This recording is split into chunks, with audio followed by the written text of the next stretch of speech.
제목이라는 제목으로 함께 말씀을 나눌 때 큰 은혜 되시기를 간절히 축원합니다.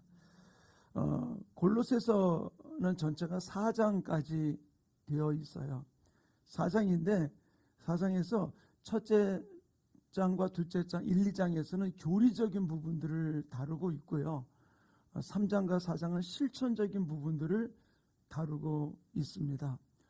오늘 이 말씀을 준비하면서 우리 교회가 2023년도 성령의 파도를 타라라는 제목으로 주제를 표어를 가지고서 우리가 나가는데 이 파도를 타고 나가기 위해서 중요한 게 바로 무엇일까요?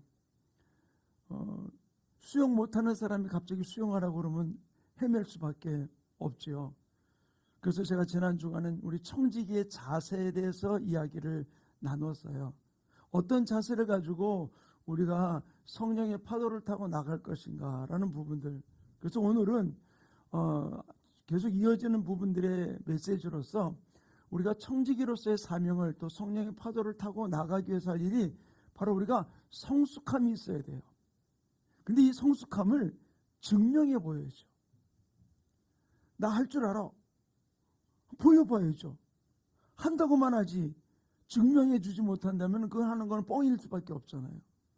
우리의 신앙생활이 성령의 파도를 타고 나가는데 우리가 이제는 증명해 보이는 아름다운 우리 교회와 우리 성도들 되기를 간절히 축원합니다. 그래서 이 골로새서를 통해서 하나님께서 이 바울을 통해서 우리에게 말씀하기 원하시는 부분들은 바로 무엇인가 하면은 실천적인 부분들이에요. 오늘 본문은 예수 그리스도를 하나님의 나의 구세주로 영접한 하나님의 자녀로서 이제는 성숙함을 증명해 보이는데 어떻게 증명해 보이느냐? 다른 사람들한테 증명해 보이는 거예요. 내가 이만큼 성숙하다는 거를. 그런데 그러면 내가 맨날 그러면 나 이만큼 해요. 나 이렇게 합니다. 라고 자랑하는 삶을 살아가느냐? 그것이 아니에요. 우리가 입으로 자랑하는 부분들이 아니라 그 사람의 삶 속에서 성숙함을 증명해 보이는 부분들, 이것을 오늘 본문 말씀 속에서 이야기하는데 우리 한번 다시 한번 우리 12절 말씀을 다시 한번 읽어볼까? 함께 읽겠습니다. 시작. 그러므로 너희는 하나님의 택하사 거룩하고 사랑받는 자처럼 긍휼과 자비와 겸손과 온유와 오래 참음을 옷 입고. 자, 여기서 뭐라 했습니까? 하나님이 택하사 거룩하고 사랑받는 자처럼 긍휼과 자비와 겸손과 온유와 오래 참음을 옷 입어라. 저기서 이 5가지 이 부분들이 바로 우리가 성숙함을 보여줘야 될, 증명해야 될 항목이라는 거예요. 이 부분들을 우리가 다른 사람들에게 증명해 보이는 부분들을 언급하며 이야기를 해주고 있어요. 그럼 5가지 한번 하나하나 간단하게 좀 살펴본다면은 먼저 첫 번째는 긍휼이라는 단어입니다. 우리가 다른 사람에게 긍휼을 증명해 보이라. 긍휼이라는 단어의 뜻은 바로 무엇인가 하면은 다른 사람의 고통과 불행을 가엾게 여기며 불쌍히 여기다라는 뜻이에요. 우리가 종종 사회적으로 많은 일들이 있을 때마다 믿는 자들이 비판을 받게 되는 부분들이 간혹 있어요. 왜 그러냐면 말실수를 해요. 또 그들의 행동으로 그렇게 보여주거든요. 어떤 사건이 터져 나오고 나면은 그것을 가지고서 종교적인 잣대를 딱 대가지고 이야기합니다. 그들의 아픔은 전혀 생각하지 아니하고 마귀 귀신이 어떤 일이 이래가지고서 그들을 종교적으로 비난하고 폄하하는 부분들이 있어요. 그들의 아픔은 전혀 헤아리질 않는다는 것이죠. 나는 믿으니까, 나는 교회 다니기 때문에, 나는 열심히 하나님의 뜻 가운데 다하기 때문에 나는 저런 무리 속에 속하지 않았어 라고 이야기를 하면서 나간 이 부분들은 절대로 긍휼의 마음이 아니거든요. 하나님 우리에게 긍휼을 옷 입기 원하는 것은 바로 무엇입니까? 우리가 그들이 어떤 실수가 어떤 연약함이 있었어도 그들이 당하는 그 고통과 아픔을 함께 불쌍히 여기고 그들을 함께 긍휼히 여길 줄 아는 이 부분들을 언급하며 이야기해주고 있는 거거든요. 나는 기도하기 때문에 그런 일하고 나하고는 상관없어. 이 땅에 일어나는 여러 가지 많은 사건과 사고들은 기도하는 사람에게도 기도하지 않는 사람에게도 동일하게 닥칠 수 있는 일이라는 거예요. 근데 우리 믿는 자들이 보여줄 5가지 덕목이 하나를 뭘 이야기해 주고 있느냐? 긍휼이라는 거예요. 그들의 아픔을 공감해 줄 수 있고 그들의 아픔을 가치를 불쌍히 여길 수 있는 이 부분들을 우리가 가져야 될 부분들을 이야기해 주고 있어요. 같은 믿음 안에 있으면서 아유 신앙생활 졌다고 하니까 저런 일 당하지. 절대로 그거는 우리들 속에 나와야 될 이야기가 아니에요. 얼마나 아플까? 얼마나 힘들까? 자녀 때문에, 부모 때문에, 또는 배우자 때문에 얼마나 힘들까? 나는 당해보지 않았지만 얼마나 고통스러울까? 그걸 왜 우리가 함께 나눠야 될 부분들인 것이죠. 저는 우리 교회가 이걸 함께 나눌 수 있고 함께 우리가 이것을 느낄 수 있는 아름다운 모습이 이루어지기 원합니다. 두 번째 뭘 이야기해 주겠습니까? 자비라고 그랬어요. 이 자비라는 단어는 다른 사람을 향해서 바로 내가 어떤 능력과 베푸는 자비가 아니라 그거는 누구나 다 할 수 있잖아요. 근데 여기서 이야기하는 이 자비는 말은 무엇입니까? 하나님이 내게 주신 그 하나님의 자비로, 하나님의 긍휼로, 하나님의 친절함으로 그들에게 베푸는 부분들을 자비라고 이야기를 해주고 있어요. 결국 내 힘으로가 아니라 내 안에 계신 그분의 힘으로 그들에게 베푸는 것. 이 부분들을 자비라고 이야기를 합니다. 세 번째는 겸손이라는 단어를 이야기를 해요. 겸손은 하나님과 사람들 앞에서 자기를 낮추는 행위를 겸손이라고 해요. 그죠? 사람이 성품적으로 저 사람은 온유한 사람이야, 겸손한 사람이야, 아주 순한 사람이야, 그런 기질을 이야기하는. 근데 그들 속에서 가만히 보세요. 그렇게 겉으로는 진짜 겸손한 것 같고 참는 것 같고, 근데 그 속은 어떨까요? 어떻다고 생각하세요? 저는 참는 거는 이력이 있는 사람 중에 하나예요. 저도 잘 참아요. 근데 속에서 어떨까요? 부글부글 올라오는 것도 혹시 여러분 없으세요? 저만 그러나? 되들었다가 내가 뭔가 한 번 더 맞을 것 같고, 되들었다가 더 손해를 많이 볼 것 같으니까 그래, 참는 거예요. 근데 이게 겸손이 아니고 하나님이 주시는, 그러니까 겉과 속이 같은 부분으로 나가는 이 겸손을 옷 입으라라고 이야기를 해주고 있어요. 네 번째는 뭘 이야기합니까? 온유. 어떤 분들은 자기 자녀 이름을 온유라고 지는 분들도 많이 있더라고요. 온유. 이 말은 무슨 말입니까? 이 온유라는 단어를 성경이 이렇게 이야기하죠. 타인에게 내 본성이 아닌 하나님의 지혜로, 하나님의 은혜로 그들에게 나타내는 것. 그러니까 내 본성으로가 아니고요. 하나님 것을 가지고 나타내는 부분들. 약간 어원적인 부분, 비슷비슷한 겸손이나 온유나 비슷한 부분들도 있지만 바로 특별히 이거는 타인에게 내 본성이 아닌 하나님의 지혜를, 하나님의 성품을 나타내는 것. 그리고 마지막으로 오래 참음. 이 겸손에 아까 얘기도 저 자신을 비유로 얘기를 했습니다만은 참는 거 잘 참아요. 근데 이것이 내 의지가 아니라 바로 타인에게 하나님의 능력으로 바로 주님이 기다리라고 할 때까지, 하나님 이때까지라고 말하는 그때까지 내가 오래 참으며 인내하는 거예요. 참는 거. 이것이 오래 참음이거든요. 근데 이 모든 것들이 누구를 향해서 이루어지는 일입니까? 내 자신을 향해 이루어지는 일일까요? 아니에요. 다른 사람에게, 타인에게 이 모습을 네가 나타내 보여주라. 옷 입으라고 그랬잖아요. 그들에게 보여주라는 거거든요. 그리고 13절에는 뭐라고 얘기해 주고 있습니까? 같이 다시 읽어볼까요? 시작. 누가 누구에게 불만이 있거든 서로 용납하여 피차 용서하되 주께서 너희를 용서하신 것 같이 너희도 그리하고. 자, 이것도 어떤 예입니까? 타인에게, 타인과의 인간관계 속에서 이루어져야 될 부분들을 언급해 주고 있는 것이죠. 너희가 불만이 있거든 어떻게 해요? 서로 용납하고 피차 용서하라. 우리들의 매일 신앙생활 속에서 순간순간 어제보다는 오늘이, 오전보다는 오후가 매일 우리 안에서 성화되어 나가는 성숙한 삶을 살아가는 것이 하나님이 원하시는 부분들이라고 저는 믿어요. 어제나 오늘이나 작년이나 올해나 똑같은 모습이 아니라 뭔가 다시 변화되는 성숙한 모습으로 성화되어 나가는 삶이 우리 가운데 이루어져야 될 부분들을 주님은 가르쳐 주는 것이죠. 이 성숙함을 어떻게 나타냅니까? 바로 다른 게 대인관계 속에서, 다른 사람과의 관계 속에서 이루어지는 것이죠.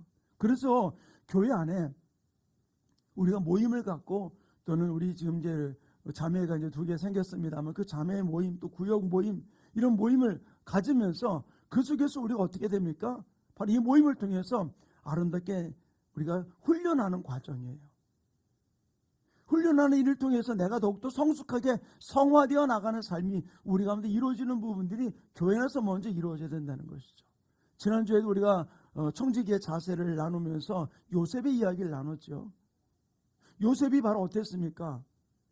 형들에게 팔려왔지만 그가 보디발의 집에서 진짜 성실하게 청지기로서의 사명, 내가 나의 허락된 것을 내 것이라 생각하지 아니하고 주인이 내게 맡겨진 거라 생각하면서 성실하게 달려갔던 요셉의 이야기를 우리는 지난주에 말씀을 함께 나눴었습니다.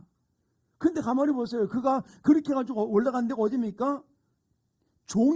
총리까지 올라가는 높은 놀라운 역사가 일어나게 되었던 것이죠. 그래가지고서 지금 이 애굽을 구하게 됐고 지역을 구하게 되었던 것이죠. 근데 어떤 일이 벌어졌습니까? 자기를 팔았던 형들이 자기 앞에 무릎을 꿇게 되었어요. 옳거니 잘 됐다 할 수 있었잖아요.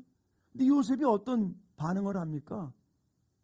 그 형들이에게 자기의 신분이 밝혀지자마자 형들은 지금 두려워 떱니다. 와, 이제는 죽었구나. 이제는 죽었다. 왜? 이건 동생이 아니라 어떻게 합니까? 한 사람의 목숨을 좌지우지할 수 있는 나라의 모든 걸 다스리는 바로의 바로 밑에 있는 총리잖아요. 죽었다고 생각한 것이죠. 그때 그 형들 앞에 요셉이 뭐라고 이야기를 합니까? 우리 볼까요? 창세기 45장 5절 이렇게 고백을 합니다. 함께 읽습니다. 시작. 당신이 나를 이곳에 팔았다고 해서 근심하지 마소서, 한탄하지 마소서. 하나님이 생명을 구원하시려고 나를 당신들보다 먼저 보내셨나이다. 자, 이렇게 얘기하면서 형들을 안심시킵니다. 그러고 지났어요. 그러고는 아버지를 이제 장사를 지냅니다. 그리고 장사 지내고 가나안에 가서 장사 지내고 돌아옵니다. 근데 형들이 다시 동생 앞에 무릎을 꿇고 또다시 이야기를 합니다. 그때 뭐라고 얘기합니까? 우리 창세기 50장 20절 한번 다시 읽습니다. 시작. 당신들은 나를 헤아려 했으나 하나님은 그것을 손으로 바꾸사 오늘과 같이 많은 백성의 생명을 구원하게 하시려 하셨나이다. 자, 보세요. 한 번도 아니에요. 2번. 첫 번째 그렇습니다. 아버지 얼굴 봐서도 형들한테 참는다 할 수 있었지만 이제는 아버지도 없잖아요. 근데도 동일하게 요셉은 그들을 향해서 원망하지 않아요. 자, 보세요. 만약에 요셉이 엄청난 능력, 애굽을 구원하고 그리고 그 지역을 구원했던 이 엄청난 능력을 갖고 있는 권세자로서 그 모든 것을 다스리고 그들을 구원했다 할지라도 형들을 향해 가지고서 내가 널 도저히 용서 못해. 그리고 그들을 막 때리고 학대하고 죽였다면은 요셉의 이름이 오늘까지 성경에 기록되면서 우리에게 전해줄 수 있었을까요? 어떤 면에서 요셉은 예수님의 모형과 같은 분으로 비유되기도 하거든요. 결국 요셉은 그의 성숙함을 그 대인관계, 사람과의 관계, 형들과 가족과의 관계 속에서 충분히 보여줬어요. 아름다운 모습. 사랑하는 성도님, 우리들의 성숙은 하나님이 우리 와서 교회에서 예배드리고 헌금 생활하고 신앙생활하는 부분들을 점수를 딱딱 매겨서 너 오늘은 몇 점이다 이렇게 매긴다면 얼마나 좋겠어요. 근데 그렇게 안 하잖아요. 우리 신앙생활을 어떻게 우리가 평가하세요? 할 수 있겠습니까? 바로 이건 단의 인간관계 속에서, 대인관계 속에서 그 모습으로 우리의 성숙을 나타내고 우리가 증명해 보이는 삶, 요셉이 우리에게 보여주던 부분들을 볼 수 있어요. 저는 우리 교회가 2023년도 성령의 파도를 타고 나아가기 위해서 먼저 성령님과 함께 성숙한 우리 교회와 우리 성도가 되기를 간절히 축원합니다. 그래서 이것을 우리가 증명해 보이는 거, 어떻게 증명해 보입니까? 기도 많이 하고 예배 많이 드리고 주님 앞에 전도 많이 하고, 그것도 중요합니다. 그러나 우리가 증명해 보일 건 바로 무엇입니까? 우리가 사람과 관계 속에서 증명해 보여야죠. 가깝게는 부부지간에 또는 형제간에 또는 교우들 속에서 또는 직장 생활 속에서 이것을 증명해 보여줘. 교회 다니다 예수 믿는다고 그러더니 집사님이라고 그러더니 확실히 다르다고. 이것을 우리가 증명해 보이는 삶이 우리 가운데 이루어져야 될 줄 믿습니다. 그런데 교회에서 신앙생활 하다 보면은 다 내 마음에 드는 사람만 있어요? 어떠세요?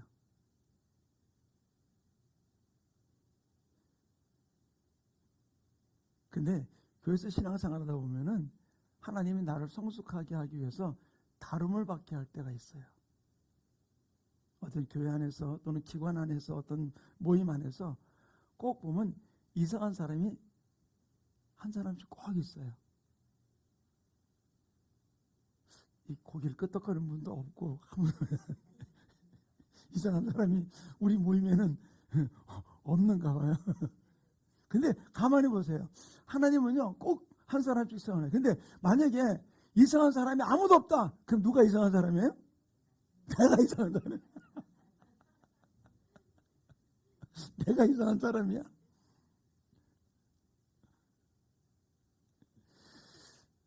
저는 목회하면서 한 10여 년 전으로 기억을 해요. 이 교회 여기 이전에 오고 난 다음에 너무 힘들었어요. 교인들도 그렇고 교회도 그렇고 너무 제 마음을 제 감정을 어떻게 할 수 없을 정도로 저를 너무너무 힘들게 했어요. 그래서 제가 그때 장기 금식을 들어가게 됐어요. 그래서 이 기도방에서 제가 장기 금식을 할 때 아무리 누구에게도 왜 금식하는지 이유를 그냥 교회 부흥을 위해서 금식한다 그러면서 금식을 했었어요. 제 아내는 알아요. 그때 저를 너무 표신하지 않게 힘들게 하는 모습을 보면서 너무 힘들어 제가 무릎 꿇지 않고 금식하지 않고 이길 수가 없더라고요. 그때 제 아내가 저한테 그러더라고요. 당신이 그때 금식하지 않았다면 아마 우리 교회가 많이 어려움을 겪었을 거다. 금식을 통해서 그 모든 위기와 아픔을 이길 수 있었다라고 이야기를 하지만 저는 근데 그것도 그렇지만 저 자신 속에서 하나님이 진짜 많은 다름을 저에게 해주셨어요. 결국 그것을 통해서 하나님이 나를 요만큼 성숙하게 요만큼 앞으로 나아갈 수 있게 만들어줬던 부분들이라고 저는 생각을 합니다. 하나님께서 오늘 이 본문 말씀을 통해서 아주 귀중한 교훈들을 우리에게 가르쳐주고 있는 부분들이 있어요. 우리 13절 말씀 다시 한번 읽어볼까요? 13절 다시 읽겠습니다. 시작. 누가 누구에게 불만이 있거든 서로 용납하여 피차 용서하되 주께서 너희를 용서하신 것 같이 너희도 그리하고. 여기서 뭐라고 얘기합니까? 불만이 있거든 서로 용납하고 피차 용서하라. 저는 우리 교회가 성령의 파도를 타고 나아가기 위해서 우리 교회가 저를 포함해서 우리 교회가 우리 성도들 함께 숙제를 좀 한 가지 했으면 좋겠어요. 그 숙제가 바로 뭐냐면 오늘 여기는 본문 말씀이에요. 지금 13절 다시 한번 띄워주시겠어요? 여기서 뭐라고 그랬습니까? 누가 누구에게 불만이 있거든 어떻게 하라고요? 용납하여 피차 용서하라. 자, 저를 따라서 합시다. 내가 누구에게 불만이 있거든 어떻게 하라냐? 서로 용납하여 피차 용서하라. 내가 누구에게 불만이 있으면 어떻게 하라고요? 용납하고 용서하라 그랬어요. 용납이 무슨 뜻일까요? 용납은 나에게 이것은 헬라어로 그 아네코라고 하는 단어인데 이 아네코라는 이 단어는 나에게 해를 입힌 사람을 너그러운 마음으로 받아주는 것. 이것이 바로 용납이라는 거예요. 나에게 피해를 준 사람을 내가 너그러운 마음으로 받아주는 것. 이 용납이 가능하기 위해서는 앞서 살 일이 바로 뭐냐면 용서예요. 용서가 없이는 용납이 이루어질 수 없다는 것이죠. 저는 우리 교회가 이 숙제를 함께 이뤄나갈 수 있는 모습이 이루어지기 원합니다. 이래서 우리가 성숙한 모습으로 우리가 용납하고 용서하며 하나님 앞에 나아가는 아름다운 삶이 이루어져야 될 줄을 믿습니다. 이것이 이루어질 때, 이것이 증명될 때 바로 우리들 속에서 하나님 원하시는 성령의 파도를 타면서 어떤 파도가 오더라도 어떤 때 그 파도가 나를 즐기는 파도만 있을까요? 아닐 수 있어요. 어떤 때는 진짜 내가 불만을 품고 왜 이러지? 라는 파도가 올 수도 있어요. 그때 그것을 우리가 즐겁게 뛰어넘을 수 있는 건 바로 무엇입니까? 용납하고 용서하는 거예요. 예수는 우리에게 이렇게 말씀하세요. 베드로가 자신 있게 예수님께 이렇게 이야기합니다. 마태복음 18장 21절 22절 우리 한번 같이 읽겠습니다. 시작. 그때 베드로가 나와 이르되 주여 형제가 내게 죄를 범하면 몇 번이나 용서하여 주리이까? 7번까지 하오리이까? 예수께서 이르시되 내게 이르노니 7번뿐 아니라 7번을 70번까지라도 할지니라. 자, 그럼 몇 번까지 용서하면 돼요? 얼른 수학 계산을 딱 하면 490번. 그럼 491번부터는? 근데 우리가 여기서 알아야 될 일이 숫자가 아니에요. 490번까지만 하고 그 다음부터 네 맘대로 해도 괜찮다. 그 이야기가 아니에요. 이것은 계속하라는 거. 계속. 바로 이것은 우리 인간의 한계를 뛰어넘는 부분들을 의미해주고 있어요. 용서하고 용납하는데, 용서해 주는데. 우리가 신앙생활을 하다 보면은 어떤 일을 겪느니 너무나 많은 힘든 일을 겪을 때 있어요. 그래서 하나님께서 우리가 말씀하시는 성경에 기록되어 있는 부분들을 우리가 행할 수, 어떻게 내가 이걸 행할 수 있어? 어떻게 이것을, 또는 기도하다 내게 주시는 그 마음을 내가 실천하는 일에 어떤 때는 버거운 부분들이 우리 가운데 이루어질 수 있어요. 그런데 주님은 그 마음을 계속해서 우리 가운데 허락해 주실 때가 있어요. 나는 할 수 없는 부분들인데. 그때 우리가 어떻게 해야 될까요? 오늘 본문 말씀은 본문으로 삼지는 않았습니다만 골로새서 3장 1절은 이렇게 기록해 놓고 있습니다. 우리 한번 같이 읽겠습니다. 시작. 그러므로 너희가 그리스도와 함께 살리심을 받았으면 위의 것을 찾으라. 거기는 그리스도께서 하나님 우편에 앉아 계시니라. 하나님이 내게 주신 그 명령이 내가 용납하고 용서할 수 있는 그 한계를 뛰어넘었을 그때에 주님 우리에게 하시는 것이 바로 무엇입니까? 내가 할 수 있는 내 한계를 바라보고 숫자를 카운트하면서 내가 50번 했다, 100번 했다, 400번 했다라는 카운트라는 것이 아니라 위의 것을 바라보라는 것이에요. 환경을 바라보지 말고 위의 것을 바라보라.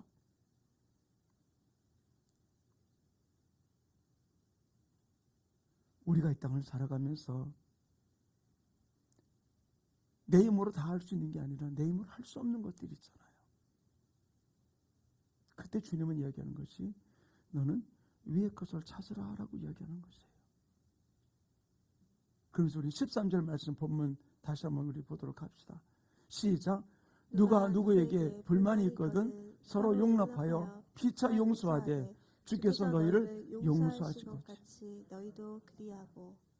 불만이 있거든 용납하고 용서하라. 대인관계 속에서 내가 7번까지 70번까지만 용서하면서 서로 사람들끼리 내가 이만큼 넓은 사람이야 라고 사람들끼리 서로 좋은 관계로서 살아가라고만 이야기한 것이 아니에요. 이것은 우리가 할 수 없는 부분들임을 이야기를 해주고 있거든요. 그때에 우리가 깨달아야 될 것이 바로 무엇인가? 내가 할 수 없다는 사실을 깨달으면서 우리가 이것을 자각하고 우리가 위의 것을 바라보라는 거예요. 주님을 바라보라는 것입니다. 영적인 세계를 보는 눈이 우리 가운데 열려지기 원합니다. 내 한계를 뛰어넘는 부분들 앞에 내가 몸부림치지 말고 위의 것을 바라보라라고 이야기를 해주고 있는 것이죠. 저는 우리 지체들이 내가 할 수 없을 그때 우리가 위의 것을 바라보면서 영적인 세계 속에서 이 일을 통해서 하나님이 나에게 무엇을 깨닫기를 원하시는지를 볼 수 있는 아름다운 모습으로 성령의 파도를 타고 나아갈 수 있는 우리 교회와 우리 모든 성도들의 삶이 이루어지기를 간절히 축원합니다. 위의 것을 바라보는 것.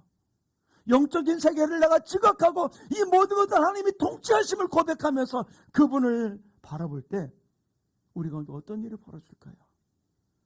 내가 생각하지 못했던 놀라운 일들이 우리 삶 가운데서 어떤 파도도 내가 즐기면서 탈 수 있는 아름다운 주인공이 될 줄로 믿습니다. 우리가 요한이라는 예수님의 제자, 그를 지칭해서 말하기를 사랑의 사도라고 이야기를 합니다. 그래서 그 요한이 다른 서신서보다도 그 요한이 썼던 요한복음이나 요한 1, 2, 3서를 보면은 사랑에 대한 이야기가 굉장히 많이 나옵니다. 근데 이 요한이라는 사람이 처음부터 그러면 사랑의 사도였느냐? 그가 주님으로부터 부름받자마자 그가 사랑하는 마음으로 넘쳐나는 사람이었느냐? 결코 그렇지 않았거든요. 요한이 어떤 일을 예수님과 동행하는 가운데 있었는가 하면은 누가복음 9장 49절을 우리 한번 같이 읽겠습니다. 시작. 요한이 여짜오되 주여 어떤 사람이 주의 이름으로 귀신을 내쫓는 것을 우리가 보고 우리와 함께 따르지 아니하므로 금하였나이다. 요한이 예수 이름으로 어떤 사람이 귀신을 쫓는 거예요. 이게 좋은 일이에요, 나쁜 일이에요? 좋은 일이죠. 좋은 일인데 그것을 금했어. 왜 금했어? 너는 내 편 아니네? 나하고 한 부류가 아니야. 그러면서 그 예수 이름으로 귀신 쫓는 사람에게 말하기를 너 예수 이름으로 귀신 쫓지 마 이야기한 거예요. 우리나라에 만연해 있는 게 바로 무엇입니까? 학연, 혈연, 지연 가지고 따지는 부분들. 이 부분들을 우리가 요한이 바로 어떤 모습이었느냐? 하나님이 원하시는 일임에도 불구하고 나하고 한편이 아니라는 것 때문에 그 마음에 나갔던 것이 요한이에요. 또 어떤 일이 있었는가 하면은 예수님이 사마리아 성에 들어가려는데 사마리아 사람들이 그를 거절을 합니다. 그러자 이렇게 이야기합니다. 누가복음 9장 54절 우리 같이 읽습니다. 시작. 제자 야고보와 요한이 이를 보고 이르되 주여 우리가 불을 명하여 하늘로부터 내려 저들을 멸하라 하기를 원하시나이까. 자, 얼마나 편협한 모습을 보일 수 있어요. 자기를 반대한다고 불을 내려가지고 죽여버리라고. 이게 누구냐면 요한이에요.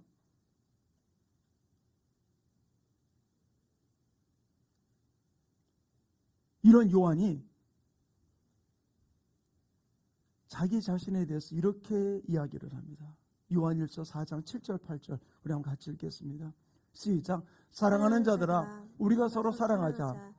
사랑은 하나님께 속한 것이니 사랑하는 자마다 하나님으로부터 나서 하나님을 알고 사랑하지 아니하는 자는 하나님을 알지 못하나니 이는 하나님은 사랑이십니다. 여기서 우리가 하나 봐야 될 게 바로 무엇이에요? 요한은 이런 사랑의 사도로 변하게 된 이유가 바로 무엇인가 하면은 사랑하는 자들아 우리가 서로 사랑하자. 사랑은 하나님께 속한 것이다. 이렇게 고백하면서 요한 1서를 1, 2, 3서를 쓸 수 있었던 요한이 이렇게 변화된 이유가 바로 무엇일까요? 자기하고 함께 하지 않는다고 배척했던, 자기를 거부한다고 불을 내려가서 멸하자고 이야기했던 요한이었는데, 근데 요한이 이렇게 변화된 부분들을 그는 요한복음을 통해서 이렇게 고백을 해주고 있어요. 요한복음 13장 23절 한번 있습니다. 시작. 예수의 제자 중 하나 곧 그가 사랑하시는 자가 예수의 품에 의지하여 누웠는지라. 자, 여기서 그 사랑하시는 자가 누굴까요? 요한복음은 요한이 기록했어요. 근데 요한은 자기를 이야기하는 것이 아니라 그냥 자기를 어떻게 지칭을 했냐. 나는 자기를 하나님이 사랑하시는 자, 하나님이 나를 사랑하시는 자, 예수님이 나를 사랑하시는 자. 결국 이 요한은 자기의 정체성을 예전에는 내가 하나 예수님의 제자라는 사실 앞에 불을 내리고 또 나와 함께한 불의를 내가 밀어냈던 그런 사람이었지만 어떻게 해요? 나는 하나님의 사랑하시는 자, 예수님이 나를 사랑하시는 자라는 사실을, 그 정체성을 주님의 사랑받은 것으로서 그는 알게 되었다는 사실이에요. 여기만 끝나는 것이 아니라 계속해서 요한복음 19장 26절과 20장 2절을 우리 계속해서 한번 봅니다. 시작. 예수께서 자기 어머니와 사랑하시는 제자가 곁에 서 있는 것을 보시고 자기 어머니께 말씀하시되 여자여 보소서 아들이니다. 자, 앞에 뭐라 그랬어요? 예수께서 자기의 어머니와 사랑하시는 제자가, 그 사랑하시는 제자가 누구예요? 요한 자기라는 거예요.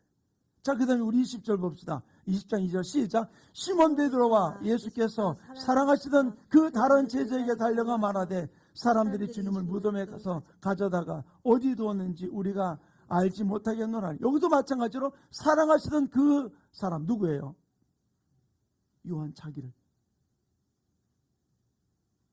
자, 여기서 우리가 하나 봐야 될 부분들이 있어요. 자기가 정체성을 갖게 된 것이 예수님이 제자이기 때문에가 아니라 예수님이 나를 무한으로 사랑하는 자라는 사실. 누구보다도 누구는 덜하고 나는 더하고 이게 아니에요. 차등을 둔 게 아니에요. 누구는 점수가 이만큼 저만큼 그런 얘기가 아니라 자기 자신은 누가 뭐라 그러든 나는 예수님의 사랑하시는 자다. 사랑받는 자다. 이 사실을 고백하면서 예수님 앞에 지금 나가고 있고 사람들 앞에 당당하게 이야기하는 요한의 모습을 찾아볼 수 있어요. 무엇이 그를 그렇게 만들었습니까? 사도 요한은 이것을 이렇게 고백합니다. 요한일서 4장 19절 함께 읽겠습니다. 시작. 우리가 사랑함은 그가 먼저 우리를 사랑하십니다. 내가 어떤 것으로 한 것이 아니라 그분이 나를 먼저 사랑하신 것이라는 것이죠. 그분이 나를 먼저 용서하신 거라는 거예요. 그분이 나를 먼저 십자가에 피 흘려 죽기까지 나를 사랑하셨다는 그 사랑으로 자기의 정체성을 갖고 나가니까 이전에 모든 일들, 자기의 기준으로 했던 모든 일들을 이제는 벗어버리고 위의 것을 위로부터 오는 하나님의 사랑을 힘입으니까 그는 흔들리지 아니하고 이제는 사랑하라. 사랑은 하나님께 속한 것이다 라고 고백하며 나가는 요한의 모습을 찾아볼 수 있어요. 요한은 내가 하나님으로부터 사랑받은 자, 용서받은 자, 가장 많이 용서받고 가장 많이 사랑받은 자임을 고백하고 있었던 것이죠. 우린 여러분의 정체성을 어디서 찾으십니까? 나는 우리 충만교회 목사니까, 나는 우리 교회 권사니까, 내가 집사니까, 내가 회장이니까, 총무니까 이 부분들을 가지고 여러분의 정체성을 찾으십니까?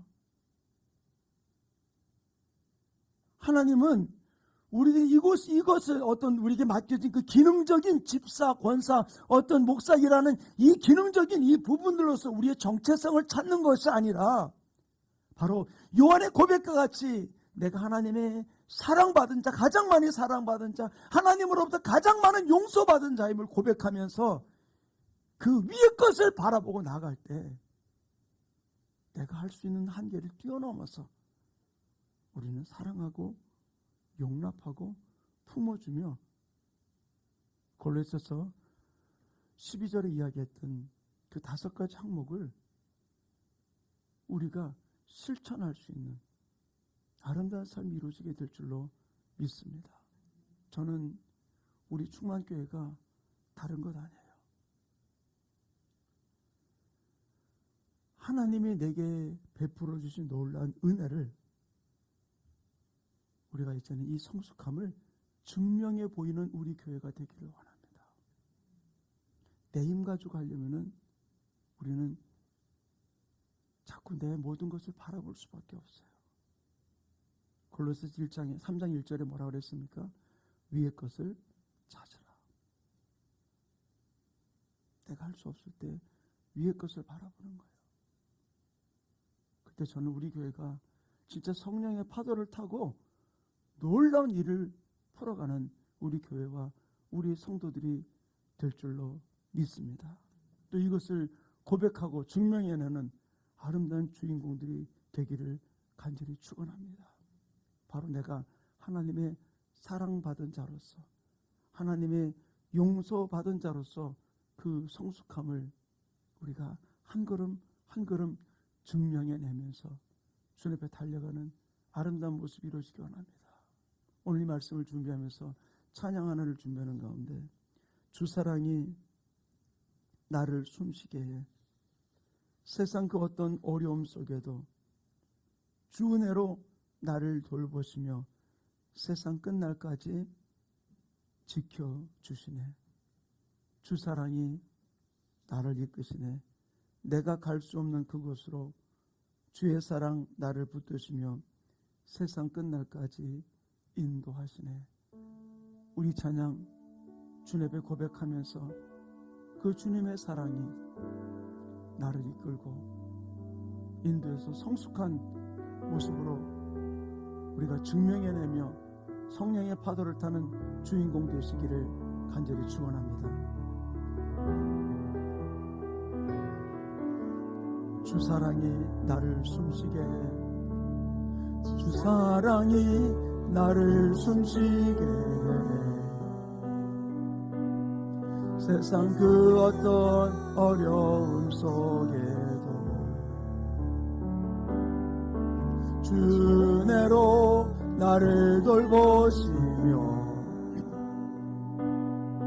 세상 끝날까지 지켜주시. 주 사랑이 나를 이끄시네. 주 사랑이 나를 이끄시네.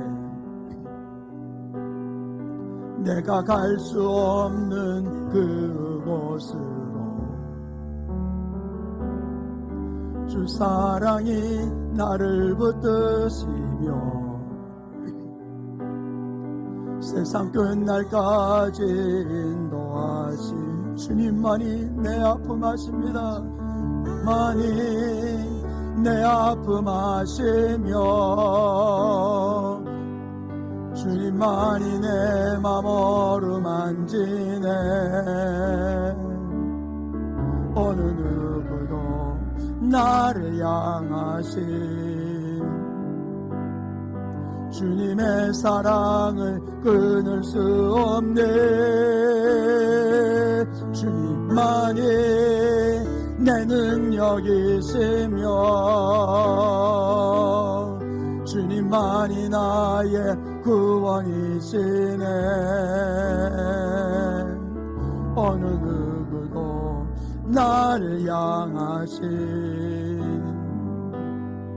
주님의 사랑을 끊을 수. 주님만이 내 아픔 아십니다. 주님만이 내 아픔 아시며 주님만이 내 마음, 주님만이 내 마음 어루만지네. 어느 누구도 나를 향하신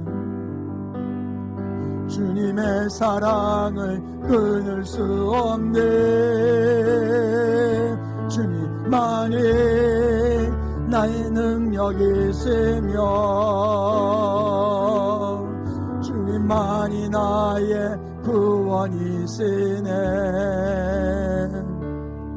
어느 누구도 나를 향하신 주님의 사랑을 끊을 수 없네. 우리 조용하게 고개 숙이시기 바랍니다. 오늘 말씀을 좀 가만히 생각하기 원합니다. 내가 주님이 우리가 입기 원하시는 긍휼의 옷을, 자비의 옷을, 겸손과 온유의 옷을, 오래 참음의 옷을 입을 수 있는 사람은 아무도 없어요. 어쩌다 한 번은 할 수 있어요. 그러나 이것을 지속할 수 없어요. 주님 말씀하십니다. 위의 것을 찾으라고. 주님의 그 사랑을 덧입을 때, 주님의 그 은혜를 덧입을 때 우리는 성숙함으로 모든 사람에게 증명해 보이는 아름다운 주인공 될 줄을 믿습니다. 우리 교회가 될 줄을 믿습니다. 주님, 내 힘으로 할 수 없어요. 주님의 사랑으로 나를 덮어주시옵소서. 주님의 은혜로, 주님의 긍휼로 나를 덮어달라고 오늘 말씀을 붙들고 우리 주여만 외치고 통성으로 기도합니다. 주여!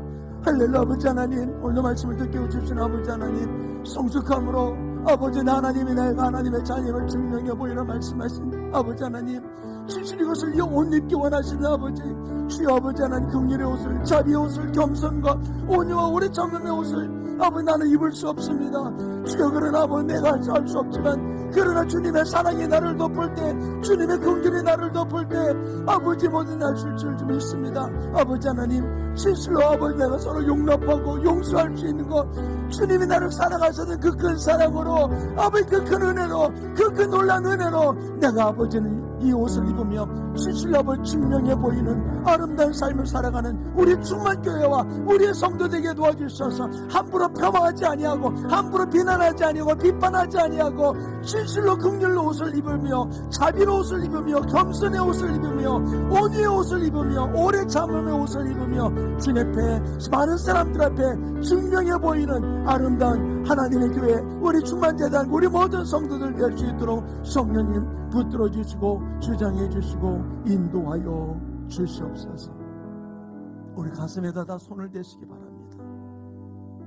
하나님 아버지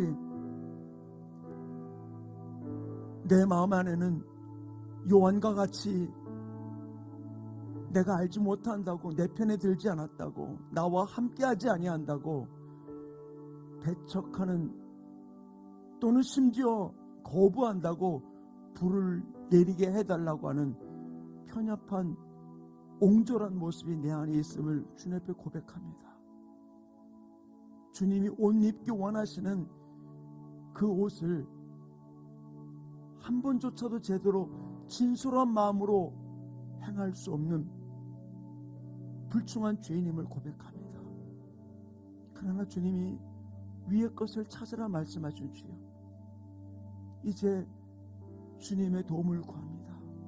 7번까지만이 아니라 70번까지도 용서하라 말씀하신 그 은혜를 덧입기 원합니다.